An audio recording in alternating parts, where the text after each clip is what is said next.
কিতাব বরহক সত্য বিশ্বাস করো, ওয়া রাসূলিহি নবীদের উপর ঈমান আনো,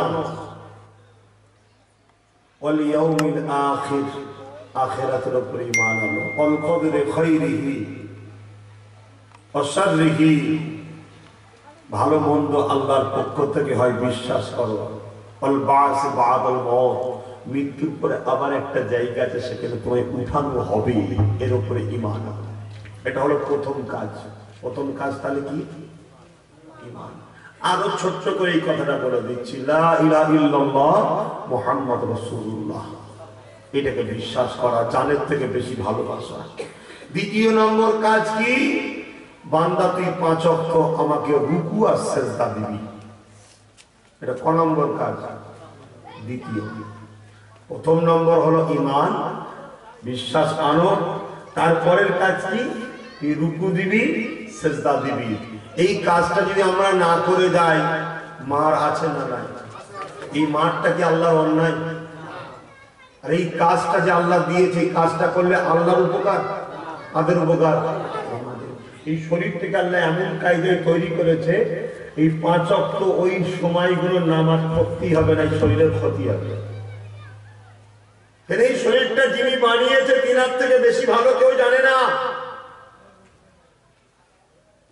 এর মধ্যে কি আছে, ম্যাগনেট আছে না কিসের হাড়, কি দিয়ে তৈরি, কিসের শিরা, কিসের গোস্ত, কি দিয়ে তৈরি, কোন কোয়ালিটির জিনিস, সেগুলো যিনি তৈরি করেছেন তিনার থেকে বেশি কেউ জানে না। তিনি এই শরীরকে সুস্থ রাখার জন্য সিস্টেম বেঁধে দিয়েছে। সকাল সকাল নামাজ পড়ে ঈশার ওয়াক্তে খাওয়া দাওয়া করে ঘুমিয়ে পড়ো কিছুক্ষণ পাইচারি করে, আর শেষ রাত্রে ওঠো, আমাকে 2 রাকাত, নবী বলছেন নবীর সুন্নাতের মত 4 রাকাত নামাজ আল্লাহর জন্য। তারপর অসিরুল ফিল আরদ, জমিনে ছড়িয়ে পড়ো, রিজিক আমি দেব, কিন্তু তুমি খোঁজো। তারপরে আবার জোহরের নামাজ পড়ো, তারপরে খাওয়া দাওয়া করো। কথা বুঝছেন না? বুঝলেন না? এই রকম ভাবে আসর, মাগরিব, ঈশা যে টাইমে নামাজ আছে, ভাই একটা জিনিস দেখছি, মোটরসাইকেল গুলো ঘুরে ঘুরে মনে হচ্ছে এইদিকে চলে আসছে, আবার বেরিয়ে যাচ্ছে। যেখান থেকে অন্য যাওয়ার রাস্তা আছে সেই দিকে কমসে কম একটা লোক দাঁড় করিয়ে রাখে। এতটা ঘুরতে হচ্ছে কেন লোককে, যে ভাই এই দিকে নয় ওই দিকে চলে যায়। ঠিক না বে? ঠিক। হ্যাঁ, আমার কথা শুনছেন? এদিকে দেখেন। তাহলে দ্বিতীয় নম্বর কাজ কি? নামাজ। বলুন, আল্লাহর কাজ করবেন না করবেন না? কথা বলছেন ইনশাআল্লাহ তো বলতে হবে জানি, কিন্তু ঈমান আছে না নাই সেখানেও ইনশাআল্লাহ বলবেন না? ঈমান আছে না নাই বলছি ইনশাআল্লাহ। ইনশাআল্লাহ বলতে হয়, এটা মুমিনের বৈশিষ্ট্য। কিন্তু ঈমানের ক্ষেত্রে বলতে হবে অবশ্যই আমি ঈমানদার ইনশাআল্লাহ। প্রথমে বলো অবশ্যই আমি ঈমানদার। তোমার যে নিজেরই সন্দেহ হয়, তুমি নিজেই তো বলতে আমার সন্দেহ আছে। তো যাই হোক, 3 নম্বর কাজ কি? রোজা রাখতে হবে। আসছে খুব তাড়াতাড়ি রহমত, বরকত, মাগফিরাত। মনটা খুশি হচ্ছে না? যারা রোজাদার খোঁজ নেই, একটা মনে ফুর্তি আসছে। এই কাজটা কে দিয়েছে? রোজা রাখতে হবে কে কাজ দিয়েছে? আল্লাহ। এই কাজটা আল্লাহর উপকার না আমাদের? এটা সবাই বলবেন পিছনে। এক ভাষা দিয়ে আস্তে আস্তেই বলুন, কিন্তু সবাই বলুন মুখ খুলে, তাহলে আওয়াজটা ঠিক বুঝতে পারবো। বিজ্ঞান বলছে, বিজ্ঞান আজকে ক্যান্সার বাড়ি বাড়ি ভরে যাচ্ছে, সুগার, এই 2 রোগ বাড়ি বাড়ি ভরে যাচ্ছে। বিশ্বে সব থেকে বড় মেডিকেল ডাক্তার বলছে ক্যান্সারের ওষুধ পাওয়া যায়নি, কিন্তু ক্যান্সার থেকে মুক্তি পাওয়ার একটা রাস্তা পাওয়া গেছে। কি রাস্তা? শুকাতে হবে। তারা তাদের ভাষায় বলছে শুকিয়ে থাকতে হবে, উপোসে থাকতে হবে। কতক্ষণ? ডাক্তার বলছে মিনিমাম 14, 15, 16 ঘন্টা। কুরবান যাক আমার মুস্তাফা জানে রহমতের কদমে আমাদের জান, কুরবান যাক আমার স্রষ্টার কুদরতি কদমে আমাদের জান্নাত। ওগো আমার আল্লাহ, তুমি কত সুন্দর করে আমাদেরকে বানিয়েছো যে 11 মাস খাওয়ার পরে পেটে ছোট ছোট কৃমি হয়, পোকা হয়, হ্যান হয়, ত্যান হয়, তোরা জানিস না, আমি জানি। তাই 1 মাস যখনই শুকবি ওগুলো সব মারা যাবে। শরীরে নতুন করে আবার 11 মাস পরে শুকাবার পরে পানি দিবি, চাষ করবি, দেখবি শরীরটা মোটা তাজা, ফল ভালো হবে। এটা আমার আল্লাহ জানে, কারণ এই বডিটা তিনি বানিয়েছে। কিন্তু দুর্ভাগ্যের বিষয়, আমরা 50-60 তো দূরের কথা, 30 বছর যাওয়ার পরে সব রোগে আক্রান্ত হচ্ছে আমাদের দেশে। কোন খাদ্যটা আমাদের জন্য উপকার, কোন খাদ্যটা আমাদের জন্য উপকার নয়, সবার আল্লাহ বলে দিয়েছে কোনটা খাবি কোনটা খাবি না। যেটা নিষেধ করে সেটা খায়, আর যেটা নিষেধ করে খেতে বলেছে ছেড়ে দিয়েছে। আপনারা প্রত্যেকে বাড়িতে যেভাবে মশলা দিয়ে তরকারি রেঁধে খান, ওটা ইসলামকে খিলাফ। ইসলাম নিষেধ করেছে এইভাবে খেতে। এবার এখন যদি আপনি বলেন হুজুরকে নিয়ে এসেছি হজ করবো, হাঁড়ি ঢুকে বললো কেন? এটাও শরীয়তের শিক্ষা। এই শরীরটা একটা বড় নিয়ামত আল্লাহ দিয়া। অকালে আপনি প্যারালাইসিস হয়ে গেলেন, অকালে আপনার হার্ট অ্যাটাক হয়ে গেল, আপনার উপরে এই দুটো বাচ্চা নির্ভর করছে, এটা আল্লাহর সিস্টেম। সবচেয়ে বড় কথা, আপনার বাড়ি একটা স্ত্রী আছে, সে আপনার উপর নির্ভর করছে, তারও কিছু চাওয়া পাওয়া আছে। আপনি অকালে গুটকা খেয়ে, পান খেয়ে, নেশা জাতীয় জিনিস খেয়ে 30 পার হতে না হতে আপনার শরীরের পাওয়ার ক্ষমতাকে নষ্ট করে ফেললেন। এবার সে কোথায় যাবে? আল্লাহকে জবাব দিতে হবে না? এটা একটা ইসলামী শিক্ষা। এই কথা বলছি খারাপ হচ্ছে না, এটা শিক্ষা। তাই টোটাল আমার নবী শিখিয়ে দিয়ে গেছে, সকালে উঠে কি খেতে হবে, তার কতক্ষণ পরে কি খেতে হবে, 10টায় কি খেতে হবে, দুপুরে কতটা খেতে হবে। আমরা দুপুরে যে খাওয়াটা খাই সম্পূর্ণ শরীয়ত বিরোধী খাবার। অত করে দুপুরে খাওয়ার নিয়ম নয়। যত যা খুশি জান খুলে খাও, ফার্স্ট মর্নিং এর খাবারটা, মানে একেবারে ফার্স্ট সকালের গরম পানি, তার কিছুক্ষণ পরেই 8টা 9টা 10টার দিক করে এই সময় খাবারটা হচ্ছে সব থেকে তেড়ে খাবার। ওই খাবারটাই সারাদিন তোমায় টেনে নিয়ে যাবে। তারপরে যা খাও সেটা আর শরীর নিতে পারে না, হজম হয় না, গ্যাস হয়, পেট ফোলে, নানা রকম রোগ তৈরি হয়। বলবেন হুজুরের কাছে তো না লিজিয়ে অন্য জায়গায় কাউকে নিয়ে নিই, ভালো হতো। খারাপ নিচ্ছেন বলুন, ছেড়ে দিচ্ছি, বোঝার চেষ্টা করে। দ্বিতীয় নম্বর কথা, এই যে রোজার মাস নিয়ে বলেছিলাম, 3 নম্বর কিভাবে খেয়ে শুতে হয় আমার রাসূল শিক্ষা দিয়েছে। খাবার পরে ডান দিকে কাত হয়ে গালের তলাতে এই ডান হাতটা দিয়ে মুহাম্মদ সাল্লাল্লাহু আলাইহি সাল্লাম মুহাম্মদ আকারে শুতে হয়। বুঝে আসছে? আমরা দৌড়ে বাবা খেয়ে দিয়ে বুড়ি মুটা করে এই হাত পা ছেড়ে দিয়ে মসজিদের বিছানা শুয়ে আছে, দেহ দেখা যায় না, যায় না, মসজিদের ভেতরে একদম চিৎ পাতাল হয়ে শুয়ে আছে। আর মসজিদ গুম গুম গুম গুম করছে। এমনি মসজিদ ইকো হয় কি, কি হলো রে বাবা, কে ঢুকে পড়লো মসজিদে, কি এগুলো করবেন না। ডান দিকে কাত হয়ে শুতে হয়। দুপুরে আবার বেশিক্ষণ শুতে না, একটু গড়াগড়ি করতে হয়। হ্যাঁ, রাত্রে যদি কোনো কারণে ঘুম না হয়, সেদিন দুপুরবেলা আপনি ঘুমিয়ে ঘাটতিটা পূরণ করতে হবে। একটা মানুষের, সুস্থ মানুষের 7 ঘন্টা ঘুমানো দরকার। যাক, আমি ফিরে আসছি আবার। 3 নম্বর কি রাখতে বলেছে আল্লাহ? কাজ, রোজা, এটা রাখতে হবে। রোজার বহুত উপকার আছে। পৃথিবীর বুকে আজকের দিনে তুলনামূলক সুগার রোগ থেকে রোজাদাররা বেঁচে আছে। জোরে বলুন সুবহানাল্লাহ। এটা আমি বলছি না, সায়েন্স বলছে। আল্লাহর হুকুম, নবীর হুকুম তো আমরা পালন করি রে বাবা, কিন্তু সায়েন্স যত তারাক্কি করছে তত আমার আল্লাহ রাসূলের দ্বীন ইসলামের উপরে আমরা সত্যতা জানছি, আরো আমাদের প্রেম ভালোবাসা বাড়ছে। জোরে বলুন সুবহানাল্লাহ। তাই সায়েন্সকে ধন্যবাদ জানাই যে আমার রাসূলের রেখে যাওয়া সত্যগুলো তোমরা প্রকাশ করছো, কি ধন্যবাদ জানাই। 4 নম্বর কাজ, এইখানে এবার একটা বিষয় আছে, গরিবের মাপ। এই 3টে কাজ তাহলে বড় লোক গরিব সবার।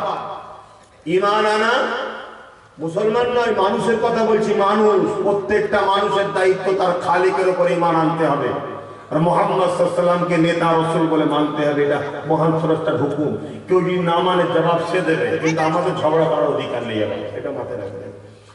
প্রথম নম্বর হলো ঈমান, দ্বিতীয় নম্বর নামাজ, 3 নম্বর রোজা, 4 নম্বর কি? এটা শুধুমাত্র ধনীদের জন্য যাকাত। এটা কে কাজ দিয়েছে? আল্লাহ। ধনী লোকরা যদি মনে করে আমি ইনকাম করেছি, মেহনত করতে, গরিবকে দেবো কেন? না, তুমি যা মেহনত করে ইনকাম করেছো তার মধ্যে থেকে 100 টাকায় 2.5 টাকা গরিবের জন্য আল্লাহ বরকত দিয়েছে। শুনছেন? এই 2.5 টাকা গরিবদের ঘরে দিতে হবে। 100 টাকায় 2.5 টাকা, লাখে 2.5 টাকা, তাই তো নাকি গো? লাখে 2.5 তাহলে কোটিতে কত হচ্ছে গো? 2.5 লাখ। এটা হলো কি? গরিবের হক দিতে হবে। যদি না দাও, আল্লাহর কাজ করলে না, তাহলে কি হবে? সারা দেবেন, কি হবে? পিটাই হবে জাহান্নামে। এই মার এই পিটাইটা কি আল্লাহ ভুল করছেন? না, কেন? এই কাজটা যদি না করো তোমার ক্ষতি। তুমি যদি শতকরা 2.5 টাকা গরিবকে দিতে, তোমার পাশের বাড়ি গরিব মেয়েটাকে খারাপ রাস্তায় নামতে হতো না, সমাজ নোংরা হতো না, ছেলেরা পাপের রাস্তায় যেত না। কঠিন রোগ, এডসের মতো না কি একটা রোগ বেরিয়েছে, রোগও সমাজে দেখা দিত না, ঠিক না বেটি? তোমরা ধনী লোকদের দায়িত্ব এটা গরিবদের ঘরে শতকরা 2.5 টাকা দিতে হবে। এটা শুধু গরিবদের জন্য। এই জায়গায় ধনীদেরকে অটোমেটিক আল্লাহ পুরো ফ্রি ছাড়। 5 নম্বর হলো ধনীদের জন্য শুধু হজ করতেই হবে মালদারকে। এবার কি করে করবে? বন্ধ হয়ে গেছে হজ করা। কি হবে এবারে? সব গা ফাঁকা দিচ্ছিল, যদি বুড়ো হই তারপরে যাব, যদি হজ করতে গিয়ে মরে যায় এই বন্ধগুলো ভোগ করবে কে? এবার কি হবে? অথচ হজ জন বয়সে করতে হয়, তবে সব হাকাম গুলো করতে হয়। আমি কে আল্লাহ নিয়ে গিয়েছিলেন 16তে, কথা বুঝে আসছে? এত জন বয়সে গিয়েও সব কাজ করে উঠতে পারি। বুড়ো গুলো যে কি করে, দুটো ধাক্কা খেয়ে এসে অফিস কি বলে হোটেলে ঢুকে বলছে আমি আর বেরোবো নি, আমি আর বেরোবো নি, আর কচির মাকে দেখতে পাবো না। ওরে আল্লাহ, ও আমার বউ মরে যাবে রে, আমি বিধবা হয়ে যাবে না, ওখানে বসে আছে। জন বয়সে কাজ করতে হবে। এখন তো বন্ধ করে দিয়েছে। কি সব বলছে নাকি রোগ হচ্ছে, কার কি পেট গরমের খবর কে ভালো জানে। এটা গেল 5 নম্বর। এখানেও গরিবদের মাপ। এবারে দুটো কথা কিন্তু খুব ভাইটাল বলছি, এই দুটোকে কিন্তু খুব গুরুত্ব দিতে হবে। এই দুটোর বিষয়ে আমি আলোচনা করব। একটা কাজ হলো হালাল ইনকাম করা, হালাল খাওয়া, হালাল খাওয়ানো। এটা শুধুমাত্র পুরুষের জন্য। কার জন্য? কে কাজ দিয়েছে? আল্লাহ। নারীকে হালাল ইনকাম, হালাল খাওয়া, ওতলে নারীর উপরে টেনশন নেই। পুরুষের দায়িত্ব তোমার স্ত্রী, তোমার বাচ্চাকে ঘরে হালাল খাওয়াতে হবে, হালাল ইনকাম করতে হবে। তুমি যদি গন্ডগোল করো, নারী ধরা পড়বে না, পুরুষ ধরা পড়বে। ঠিক অপর দিকে আরেকটা মহিলার জন্য আল্লাহ দিয়েছে, সেটা হলো কি? তোমার কাছে আমি কিছু মূল্যবান জিনিস দিয়েছি, সেই মূল্যবান তোমাকে বানানোর জন্য তোমাকে হিজাব করতে হবে, পর্দা করতে হবে। এটা মহিলার জন্য। কিন্তু পুরুষেরও পর্দা আছে, সেটা হলো চোখের পর্দা, কানের পর্দা, পুরুষেরও আছে। কিন্তু আজকে বড় দুঃখের বিষয়, এই পর্দা আমাদের জন্য বড় সমস্যা হয়ে দাঁড়িয়েছে, ঠিক না বেটি? আর হালাল ইনকাম আমাদের জন্য বড় কঠিন হয়ে দাঁড়িয়েছে। না, বড় গাফিলতি হয়ে দাঁড়িয়েছে। আমরা গাফিল। আমরা চেষ্টা করলে কেন হালাল ইনকাম করতে পারবো না? চেষ্টা করি না। আমরা সহজে কি করে বসে বসে পাবো? এই যে মাইকলা কাল থেকে খাটছে, রাত্রিরে ঠান্ডা তো হয়তো হয়নি, খাটছে, আজও এসে বসে আছে। কোথায় কি হচ্ছে ছুটবে, এই মাইকলা ওইটা বাজেনি, অমনি ছুটছে। হালাল ইনকাম, এটা মেহনত করছে, হালাল ইনকাম করছে। তোমার বাপেরা, অনেকে আমার বাপেরা ফজর বেলার নামাজ পড়ে যে কি সব ফুল ঠেকাতে হয় নাই, কি সব চাষে হয় নাই, আছে তো নাকি? ঠান্ডার কনকনে যে ঠেকাচ্ছে ফুল, এটা হালাল ইনকাম। কষ্ট করো, হালাল ইনকাম করো, হারামের দিকে যেও না। কেন হারাম ইনকাম করলে কি ক্ষতি হবে এই বিষয়ে একটা কথা বলি শোনো। একজন আলেম বান্দা ছিলেন, তিনার অনেক আলেম ছাত্র ছিল। একদিন তিনি শিক্ষা দিচ্ছেন, 10টা আল্লাহ তিনাকে সন্তান দিয়েছিলেন, তার মধ্যে 9টা সন্তান ওই আলেমেরই বড় বড় আলেম হাফেজ হয়েছে, আর একটা সন্তান শরাব পান করে, জেনা করে, বদমাইশি করে, পাপ কাজ করে ঘুরে বেড়ায়। তিনি যখন শিক্ষা দেয়, আর ওই সন্তানটা কোনোদিন যখন আসে, এসে মদ খেয়ে গালিগালাজ করতে করতে ওই বাপের সামনে, ছাত্রদের সামনে ঢোকে, বাপটার মাথাটা হ্যাট হয়ে যায়। কিন্তু উস্তাদ হয়, উস্তাদ লজ্জা পেয়ে যাচ্ছে দেখে বাকি ছাত্ররা চুপচাপ থাকে, উস্তাদ লজ্জা পাচ্ছে। একদিন এক ছাত্র থাকতে পারে, ওকে দাঁড়িয়ে পড়েছে, হুজুর বিয়াদবি নেবেন না, একটা কথা জানতে চাইছে। আমাদের মধ্যে একটা প্রশ্ন, কৌতূহল বারবার হয়, আপনি এত বড় আল্লাহর ওলি, এত বড় আলেম, আপনার 10টা বাচ্চার মধ্যে 9টা বাচ্চা আল্লাহ করে আলেম হাফেজ বড় বড় আল্লাহর ওলি হয়েছে, এই বাচ্চাটা এমন হলো কি করে? আল্লাহর ওলি ওই আলেম বান্দাটা কাঁদছে, কাঁদতে কাঁদতে বলছে, বাবা একটা ছোট্ট ভুলের জন্য। কি ভুল? একদিন এক দাওয়াত বাড়ি গিয়েছিলাম, সেই দাওয়াত বাড়ির লোকেরা পয়সাটা ছিল হারাম, আমাকে দাওয়াত করেছিল, তার বাড়ি গিয়ে খানা খেয়ে ফেলেছিলাম। ওই দিন আমি স্ত্রীর কাছে গিয়েছিলাম, ওই হারাম খাদ্য রক্ত ওই বাচ্চা ওইটা, তাই ওর ফসলতটা ওই রকম হয়েছে। আজ আমরা কোনোদিন লোভে পড়ে হারাম খেয়ে ফেললাম, ওই রক্ত তৈরি হলো, স্ত্রীর কাছে গেলে ওই রক্তের সন্তান হলো, সেই সন্তান বড় হয়ে মসজিদ ভাঙবে, মাদ্রাসা ভাঙবে, প্রকাশ্য না ভাঙলেও যারা ভাঙে তাদেরকে সাপোর্ট করবে, আর কবরে কিন্তু হারাম খাওয়ার জন্য ধুলাই হবে, এই রকম সন্তান রেখে যাওয়ার জন্য মার হবে। কথা বুঝছেন না? তাদের ডাল ভাত খান, হালাল খান, হারাম খাবেন না। আর সারা পৃথিবীর শয়তানগুলো উঠে পড়ে লাগিয়েছে, আল্লাহ মাননেওয়ালা, নবী মাননেওয়ালা গুলোকে হারাম কি করে খাওয়ানো যায়, তার জন্য বারবার ফ্রিতে দাওয়াত দিচ্ছে, চিকেন বিরিয়ানি হবে ভাই, তার মধ্যে অনেকে আবার কাটা ঢুকিয়ে দিচ্ছে, কোন আল্লাহ নামে জবাই নেই সেও ঢুকিয়ে দিচ্ছে, নানা রকম ভাবতে হারাম কি করে খাওয়ানো যায়, এই প্ল্যান চলছে। আমার কথা বুঝছেন না? আমার আলোচনায় কি অসুবিধা হচ্ছে? এটা অজি হচ্ছে তো না? ভাবছেন হুজুর টান দেয় নাকি?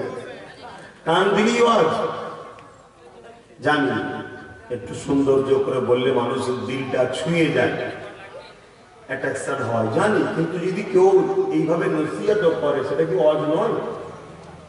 কিন্তু বলেন না আপনারা, শরিয়তেরই কথা বলছি। হালাল খাবেন, নিজের স্ত্রীকে হালাল খাওয়াবেন, কথা বুঝে আসছে, নিজের বাচ্চাদেরকে হালাল খাওয়া। এবারে চলে এসো, নারীদের পর্দা, এটা কার বিধান, কে কাজ দিয়েছে নারীদের ঘরে? আল্লাহ। আমার আল্লাহ নবী পাক সাল্লাল্লাহু আলাইহি সাল্লামের উপর আয়াত নাযিল করে দিলেন, হে আমার হাবিব, আপনার স্ত্রী আর কন্যাদেরকে আর মুমিনাদেরকে বলে দেন, তারা যেন বাইরে যখন বেরোবে, গায়ের মোহরমের কাছে বাইরে যখন বেরোবে, তখন তারা যেন নিজেদের উপরে ঢেকে নিবার জন্য তারা চাদর চড়িয়ে নেয়, নিজেকে যেন ঢেকে নেয়, নিজেকে যেন ঢেকে নেয়। কেননা আমার আল্লাহ পাক চান না তার বান্দীদের ক্ষতি হোক। কেন এই সমাজে কিছু মানুষ আছে যারা হিংস্র পশুর মতো, তাদের অন্তরে কিছু খসলত জমে আছে না নাই?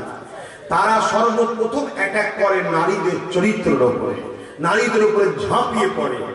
আমার আল্লাহ চাই, এ নারীরা, কখন এরকম মানুষরূপী পশু তোমার আশপাশে আছে তুমি তো জানো না, তাই কোনো নির্দিষ্ট জায়গায় নয়, তুমি যখনই ঘর থেকে বেরোবে তোমার উপরে তুমি ঢেকে লাও, কাপড় চাপিয়ে দাও, জোরে বলুন সুবহানাল্লাহ। এটা কেন? তোমার সেফটির জন্য, তোমার উপকারের জন্য আমি আল্লাহ এর বিধান করে দিলাম, জোরে বলুন সুবহানাল্লাহ। আচ্ছা বলুন, কে কি ড্রেস পরবে এই শিক্ষা দিবার অধিকার পৃথিবীতে কারো আছে? জোরে বলেন, কারো আছে? কারণ কেউ যখন বানাইনি আমায়, আমি কি বলবো তুই বলার কে? একমাত্র আমার ড্রেস পরার অধিকার বলার তেনার আছে যিনি আমায় বানিয়েছে। ঠিক না বেটি?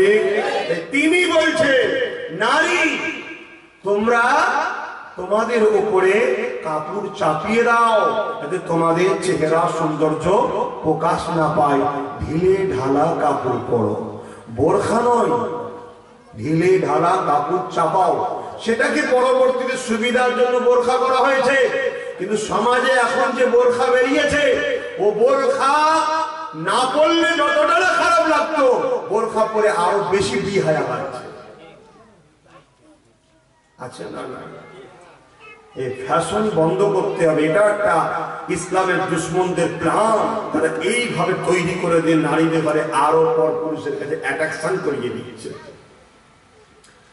এবারে কেউ যদি বলে আমার শরীর, আমার দেহ, আমার সুরাত, আমি কি করবো? আব্বাস সিদ্দিকী তোমাকে কে কৈফিয়ত দিতে বলেছে? আমি কৈফিয়ত দিবার কে? আমি কি? আমি তো সেই মালিকের বিধানটা শোনাতে এসেছি। মানবেন, কাজ করে যাবেন, মালিক আপনাকে জান্নাত দেবে। মানবেন না, কাজ করে যাবেন না, মালিক ধরে জাহান্নামে দেবে। আমি কে? ঠিক না বেঠিক? কিন্তু মা বোনেরা, ইতিহাস করে দেখো, পৃথিবীর মানচিত্র দেখো, আমেরিকায় কি হচ্ছে, ব্রিটেনে কি হচ্ছে, উলঙ্গপনা বিহায়াপনার দেশগুলোতে কি হচ্ছে দেখো। দুটো তিনটে ছেলে হয়ে যাওয়ার পরে তারা ঠিক করছে বিয়ে করবো কি করবো না। ঠিক করে দেখো না। মাফ করবে, ইসলাম অর্থাৎ মহান স্রষ্টা তিনি কখনো চান না তেনার বান্দার ক্ষতি হোক, তেনার বান্দির ক্ষতি হোক। তাই বান্দাদের ঘরে বলেছে তোমরা তোমাদের চোখের পর্দা করো। এক ঝলক পড়েছে, মাফ। আমি যাচ্ছি পুরীতে, এখানে আমার এক মা দাঁড়িয়েছিল, বোন দাঁড়িয়েছিল, এক ঝলক পড়েছে, মাফ। কথা বুঝছেন না, বোঝেন না?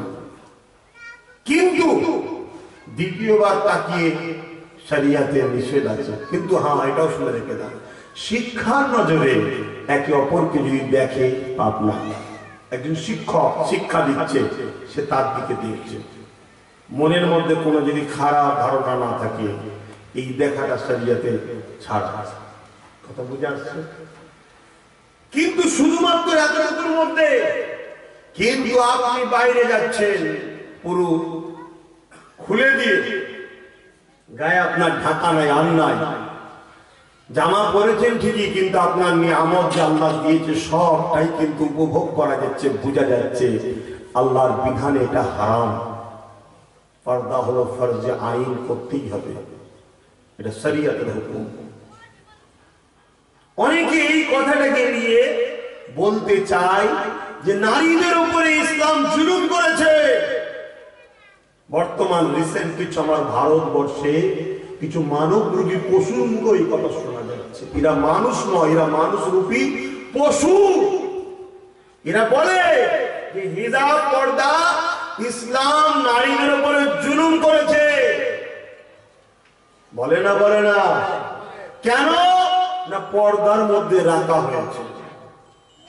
যারা বলে তারা নারীদের উপরে কি জুলুম করে, খোঁজ লিখে যান, ঘরে ধরে বউগুলোকে পেটে তাদের গিয়ে আবার এইসব কথা শোনা যায়। এই কথা বুঝছেন না? বোঝেন না? যারা বলে তারা এই সমাজে পনির মতো একটা চরম অন্যায় কাজ চলছে, এটাকে বন্ধ করতে পারে না। যে পনের জন্য আজকে নারীদের বিবাহ হচ্ছে না, হচ্ছে ইসলাম কি বলেছে? নারীকে বিবাহ করার আগে নারী সম্মানার্থে তাকে তোমাকে দেনমোহর দিতে হবে। জোরে বলুন সুবহানাল্লাহ। নারীর মর্যাদা দিয়েছে।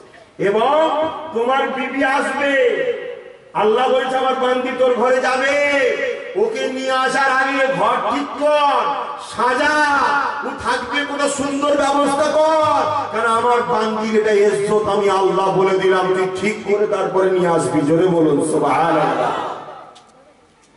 আর এরা পরে ইসলাম নারীদেরকে ছোট করেছে কি জন্যে? না বোরখা, হিজাব, পর্দা। আরে পর্দা তো নারীর মর্যাদার নাম। কেন? আপনি বাজারে যাবেন, ছোলা, গম, সর্ষে, ইটা ওটা, নুন, যেটাই বলেন না কেন, সব দেখবেন বাজারে ওপেন খোলা পড়ে থাকে। তার সাথে অনেক কাপড় মাকড় ইটা সিটা আছে, কোনো ফ্রেশ না। আর আপনি একটা হিরে যান, তাকে কত সুন্দরভাবে যত্ন করে ফ্রেশ করে প্যাকিং করে মকমলের কাপড় দিয়ে জড়ানো আছে, কেনটা দামি। ইসলাম নারীদেরকে দামি করেছে, তাই তাকে প্যাকিং করে সুন্দর করে মর্যাদা বাড়িয়ে দিয়েছে। যদি বলুন তার বাক্সর কারিগরই আলাদা। হীরের বাক্স, হীরের বাক্সর ডিজাইনটা কত সুন্দর হয়, কারিগর্য কেন? ওই মূল্যবান সম্পদের মধ্যে আছে, তাই ওর কারিগর্য বেড়েছে। আর একটু খুলে বললে বুঝতে পারবেন, ইসলাম নারীদেরকে এত মর্যাদা দিয়েছে, এত সম্মান দিয়েছে। আমরা সমাজে দেখেছি, একটা পুরুষের গায়ে যদি 10টা দাগ লেগে যায়, মদ খায়, অনেক নারীর সঙ্গে সম্পর্ক, আরো পাপ পাপ কাজ করে, নোংরা নোংরা জায়গায় যায়, তারপরেও কিন্তু ওই পুরুষের বিবাহ হয়ে যায়, কোনো ডিস্টার্ব হয় না। সমাজে আছেন না নাই? এই সমাজ সব জায়গায় আছেন না নাই? কিন্তু একটা নারী কিচ্ছু না, সিম্পল একদিন স্কুল থেকে একটা বন্ধুর সাথে, পুরুষ বন্ধুর সাথে একবার কোনো পার্কে হয়তো লুকিয়ে চলে গিয়েছিল, কোনো পাপ করে না। নাউজুবিল্লাহ, আমি সেই নারীটাকে দাগ দিচ্ছি না, পুরো পবিত্র ভালো নারী, কিন্তু একবার চলে গেছে কোনো একটা জায়গায় ফটো লিক হয়ে গেছে। যখনই কোনো জায়গা থেকে বিয়ের খবর আসবে উনি ফটোটা দেখাবে, এই দেখো। প্রত্যেকটা পুরুষের মনে এই ধারণা হবে, না জানি আরো কত কি করেছে, ওই তোর ফটো সেটা ভাই হয়নি। ওই নারীর বাপের মাথা খারাপ হয়ে যাবে বিয়ে দিতে। কেন? এই প্রশ্নটা আমার সমাজের কাছে কেন? একটা পুরুষ ওপেন পাপ করছে, জিনা করেছে, নোংরা জায়গায় যায়, জানার পরও একে নিয়ে অত সমস্যা হয়নি। ও একবার কোনো কারণে কোনো বন্ধুর পাল্লায় পরে চলে গিয়েছিল, সেখানে একটা ফটো তুলেছিল, লিক হয়ে গেছে, তারপর ওকে নিয়ে এত প্রেশার হতে হয় কেন? এই উত্তর সমাজ দিতে পারবে? এ সমাজ দিতে পারবে? ভারত কেন? সারা পৃথিবীতে এই সিস্টেম আছে না নাই? কেন এটা? এখানেই বোঝা যায় আমার মা বোনেদের মর্যাদা কত, এইখানেই বোঝা যায় তাদের দাম কত, এইখানেই বোঝা যায় তাদের ইজ্জত আল্লাহ কত বাড়িয়ে দিয়েছে। জোরে বলুন সুবহানাল্লাহ। আপনি যদি বাজারে আটা কিনতে যান, একটা দুটো যদি নোংরাও দেখতে পান, তুলে ফেলে দিয়ে আবার ওই আটাই নিয়ে ফেলে চলে আসেন, ঠিক না বেটি? বাজারে গেছেন আপনি ডাল কিনতে, ডালের মধ্যে একটা দুটো কাটি নোংরা পড়ে থাকে, পাথর পড়ে থাকে, চাল কিনতে গেছে পাথর পড়ে থাকে, তুলে ফেলে দিয়ে চলে আসেন। কিন্তু আপনি একটা হীরের দোকানে গিয়ে একটা হিরে কিনতে গেছেন, একটু যদি চিড় থাকে, একটুখানি যদি খুঁত থেকে আর নেবেন, কথা বলুন, নেবেন কেন? নেবেন না। ওর মূল্য অনুযায়ী ওর চিটটাকে আমার পছন্দ নয়, অনেক দামি জিনিস, ওখানে দাগ লোবো কেন? ফ্রেশ লোবো, অনেক দামি জিনিস। আরে মূল্য অনুযায়ী চলো চালিয়ে দাও। আল্লাহ ইসলাম নারীদেরকে কত সম্মান দিচ্ছে দেখেছেন। তাই আমার আল্লাহ বলছেন, বান্দি তোর গায়ে যদি একবার কেউ ভুল করো দাগ লাগিয়ে দেয়, তুই বিপদে পড়ে যাবি। তোর আমি স্রষ্টা, তোর বিপদ হোক এটা আমি চাই, তাই তোকে বলছি তোর কে ঢেকে রাখ। কারণ সমাজের সব ছেলে ভালো নয়, সমাজে কিছু ছেলের ভেতরে শয়তান বাস করছে, পশুর খসলত আছে। না জানি কোন ছেলেটার মধ্যে পশুর খসলত আছে, আমি জানি, তুই তো জানিস না। হক করে তার সামনে পড়ে গেলি, সেটাকে লুচে লুচে খেয়ে নষ্ট করে দিল। এ নারী, তুই আর মুখ দেখাতে পারবি না রে, কেন তোর বহুত দামি করে বানিয়েছি, তোর গায়ে দাগ লেগে গেল। আমার আল্লাহ বান্দীদের ক্ষতি চাই।